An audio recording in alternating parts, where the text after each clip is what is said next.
Bienvenue sur notre chaîne. En juin 2017, Cindy Evans, 20 ans, disparaît lors d'une randonnée sur le sentier des Appalaches. Après des recherches infructueuses, elle est présumée morte. En 2019, un sans-abri découvre Cindy, vivante, dans le coffre d'une voiture au Tennessee. Elle avait été portée disparue pendant 2 ans. Le 15 juin 2017, Cindy quitte la maison familiale pour une randonnée préparée depuis des semaines. Elle est étudiante en biologie et passionnée par la nature. Elle prévoit de rentrer le soir même. Son père, Daniel, retrouve sa voiture, une SUV blanche, au point de départ de la randonnée, mais Cindy a disparu. Une opération de recherche est lancée, impliquant des volontaires et des rangers. Les chiens de recherche perdent la trace de Cindy près d'un affleurement rocheux. Les recherches durent des semaines, mais aucune trace de Cindy n'est trouvée. Ses parents, Patricia et Daniel, séjournent dans un motel près du parc, espérant la retrouver. Un hélicoptère avec imagerie thermique est utilisé, mais sans succès. L'enquête conclut à une disparition inexpliquée. Plus de 730 jours passent. En juillet 2019, un événement inattendu se produit dans le comté de Sevier, au Tennessee. Un homme sans domicile fixe, Arthur Miller, découvre Cindy dans le coffre d'une voiture. Elle est émaciée, les yeux bandés et les mains liées. Sarah Hughes, une employée de magasin, appelle la police. La voiture est techniquement en bon état, mais sans identification. Le propriétaire a disparu. Les ambulanciers constatent des cicatrices au poignet de Cindy. Elle est désorientée et son état de santé est critique. L'enquête révèle que la plaque d'immatriculation de la voiture est volée.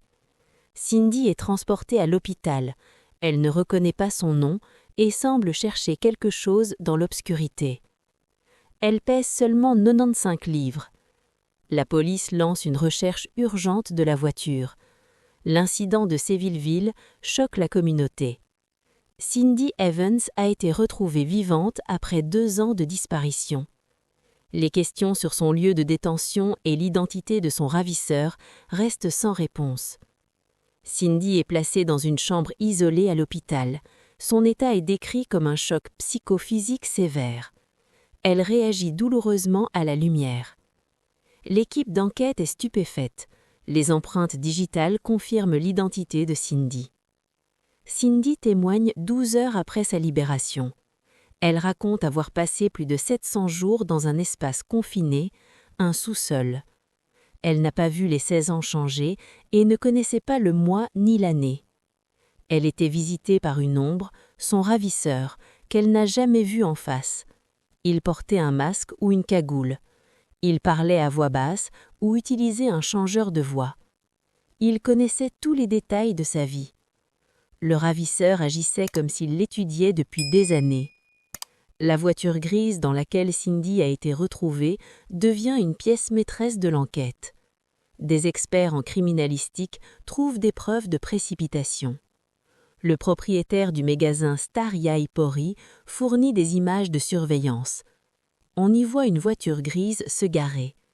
Un homme ensuite à capuche sort et s'éloigne.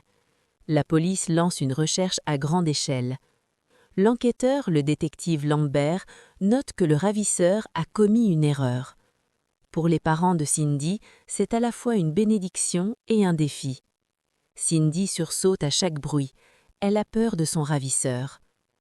Le 17 juillet 2019, le détective Lambert et une équipe se rendent à une adresse identifiée grâce à l'analyse des plaques d'immatriculation.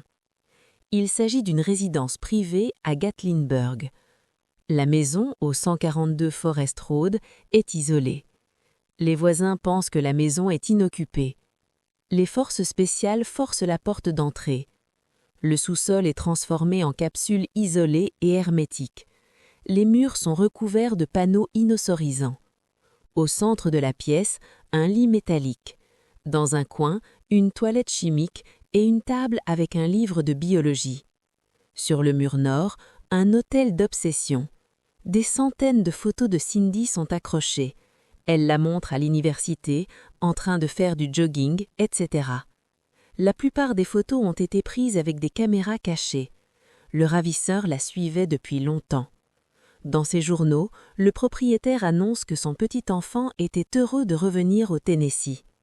Cette découverte est essentielle pour comprendre les motivations du ravisseur. Frank a paniqué à l'idée que sa grand-mère découvre le sous-sol. Il a décidé d'agir immédiatement. Il a ligoté Cindy et l'a mise dans le coffre de la voiture. Il a choisi un parking bondé et a laissé des effets personnels dans la voiture. L'analyse de la personnalité de Frank révèle une obsession maladive. Des cartes du parc national avec des repères rouges montrent les angles morts des caméras de surveillance. La maison était le centre d'opération d'un harceleur professionnel. La question est de savoir comment Frank a pu rester inaperçu pendant 2 ans. Le 18 juillet 2019, le nom de Frank Wood, 26 ans, est officiellement inscrit dans la base de recherche fédérale. L'équipe d'enquête étudiait la biographie de Frank. À l'université, il était décrit comme invisible. Il étudiait la géodésie et la cartographie. Il avait les compétences nécessaires pour planifier un crime en montagne. Il n'avait pas d'amis proches ni de relations amoureuses. Des étudiants ont révélé l'obsession de Frank pour Cindy. Il la considérait comme une insulte et sa vie sociale comme une faiblesse. Dans ses journaux, il la qualifiait de lumière qui ne méritait pas ce monde. Il a préparé l'enlèvement pendant des années. Il a choisi la zone près de Newfound Gap. Il a attendu Cindy dans un secteur où les chiens ont perdu sa trace.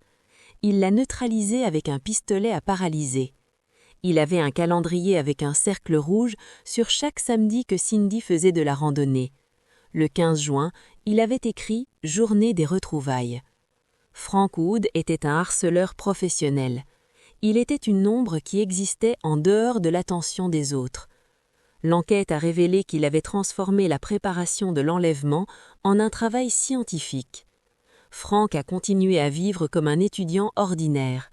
Il passait devant les affiches de recherche de Cindy. Sa froideur terrifiait les détectives. Il vivait à 15 milles des parents de Cindy. Le 19 juillet 2019, le comté de Sevier devient l'épicentre de la plus grande chasse à l'homme de l'histoire du Tennessee. Frank Wood était un fugitif avec un avantage significatif. Son expérience en cartographie et sa connaissance des montagnes des Appalaches le rendaient invisible. La stratégie de recherche était basée sur l'hypothèse qu'il se cacherait dans une zone boisée. L'équipe analytique s'est concentrée sur la vérification des baux immobiliers et des installations techniques dans un rayon de 50 milles. La percée a eu lieu à 20h30. Un détective a trouvé un accord de location pour une petite pièce technique, une ancienne station de pompage près de la carrière de Deep Creek. La propriété était enregistrée au nom de Thomas Miller, mais les coordonnées incluaient un numéro de téléphone mobile que Frank Wood utilisait à l'université. La carrière de Deep Creek était isolée.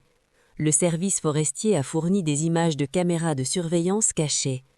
Une caméra a détecté un homme se déplaçant rapidement sur un sentier forestier. Son équipement correspondait à celui décrit près du magasin. La zone était idéale pour se cacher. Frank Wood utilisait des tactiques d'araignée. Vers minuit le 20 juillet, l'opération est passée à un cordon et à un blocage actif. La police du Tennessee, avec les équipes de SWAT, a bloqué toutes les routes et les sentiers forestiers menant à la carrière de Deep Creek. 3 hélicoptères avec des capteurs infrarouges ont été déployés. Les enquêteurs réalisaient que le piège se refermait. Le 21 juillet 2019, à 4h30 du matin, l'opération entre dans sa phase finale. Les forces spéciales ont repéré une silhouette chaude à l'intérieur d'un bâtiment en briques délabré. Frank Wood était acculé. Il n'a pas résisté. Il était assis sur le sol en béton, tenant une carte du parc national. Il n'a pas dit un mot lors de son arrestation. Le même jour, à 10h, le premier interrogatoire officiel commence au département de police de Sévilleville. Frank Wood, après avoir reçu des soins médicaux, ne ressemblait pas au monstre imaginé par les habitants. Il était calme et parlait d'une voix monotone. Il semblait brisé. Il a avoué que la préparation de l'enlèvement de Cindy a duré plus de 180 jours. Il a étudié chaque aspect de la vie de Cindy. Il a passé des heures à la bibliothèque de l'université. Il a acheté les mêmes livres. Il a décrit la création de l'innosorisation avec fierté. Il a installé 3 caméras cachées. Il a créé un système pour contrôler Cindy. Il a décidé de la transporter dans le coffre parce que sa grand-mère revenait. Il a agi dans un état de panique. Louer un bâtiment près de la carrière de Deep Creek était son plan pour sauver sa propriété. Son plan a échoué par des accidents. Le détective Lambert a noté que le moment le plus effrayant de l'interrogatoire était la façon dont Frank a décrit son état pendant que Cindy était dans le coffre. Il ne se considérait pas comme un criminel. Il était l'architecte d'une vie idéale. L'interrogatoire a révélé 2 ans d'enfer. La dernière confession de l'ombre a permis de comprendre que le danger réside dans une obsession patiente et froide. Le bâtiment près de la carrière est resté vide. Le 14 janvier 2020, le procès de l'État de Tennessee contre Frank Wood commence. L'atmosphère dans la salle d'audience était électrique. Frank Wood apparaissait en costume gris avec une expression impassible. La stratégie de défense est apparue dès les premières minutes. L'avocat de Wood a déposé une requête pour invalider les aversions initiaux de son client. La défense affirmait que Cindy était avec lui volontairement. L'accusation, dirigée par la procureure Sarah Miller, avait des preuves irréfutables. Des traces biologiques ont été trouvées dans le sous-sol.